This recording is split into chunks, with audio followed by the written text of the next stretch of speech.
Welcome back. This is another quick tutorial, and this lesson, we're going to talk about sharing data on ArcGIS Align Enterprise. So we're going to start by setting up our environment. We're going to do our standard imports. In this case, we're going to import OS, time. We're going to use request to pull down data and store it in a temporary location using temp file. And then we're going to do from arcgis.gis import GIS. Now we're going to go ahead and connect to our organization. So we're going to do GIS equals GIS, put in our profile name. For the sake of time, I've already gone ahead and downloaded my sample data and published it. But here's the code to do that. So we're going to use the with statement with using the context manager with our URL, pull down some data, which is a shapefile, in this case, bowling locations. Pull down that data, add it as an item to our organization by doing giscontent.org, providing a title, type, and tags, which is the minimum push up for an item. And then we can go ahead and publish it, doing an item.publish. I want to specify my service name, so I call it Bowling Places. So let's go ahead and start sharing our information by code.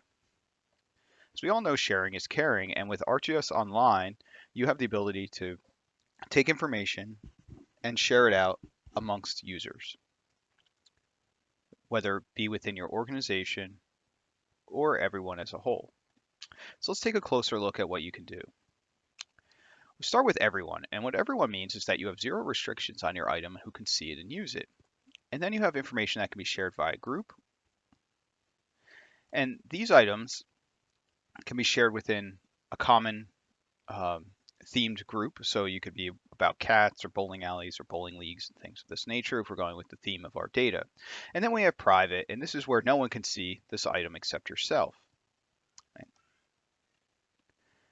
So let's go ahead and take a look at our publish item that we had and see who it's shared with. So by taking our item and doing shared with, we get back a summary of how our information is being shared. We can see that it's not shared with everyone, it's false, or it's not shared with our organization, and it's not shared with our group. To share it with everyone, we're just going to call our item.share and set everyone to true. When we set it to true, it's going to go out and make a call, and we can see that now the organization and everyone can see it because you've taken off all restrictions.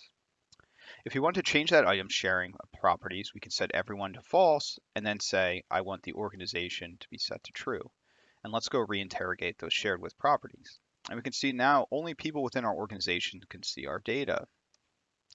We can share data with groups as well. So I'm just going to go ahead and going to call it sharing two. It just has a bunch of,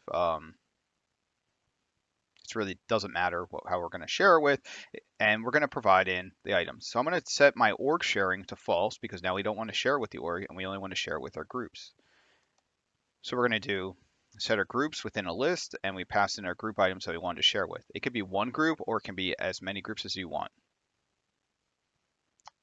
We can then turn around and unshare it from that group by doing item.onshare, interrogate shared with again, and we can see once again our item is private. So let's go ahead and delete everything. And now our demo is cleaned up. So what we saw here was how easy we can take information and share it out across both your organization with everybody in the world or with just keeping it all to yourself like it's your precious. Hope you enjoyed this tutorial. Have a great day, everybody.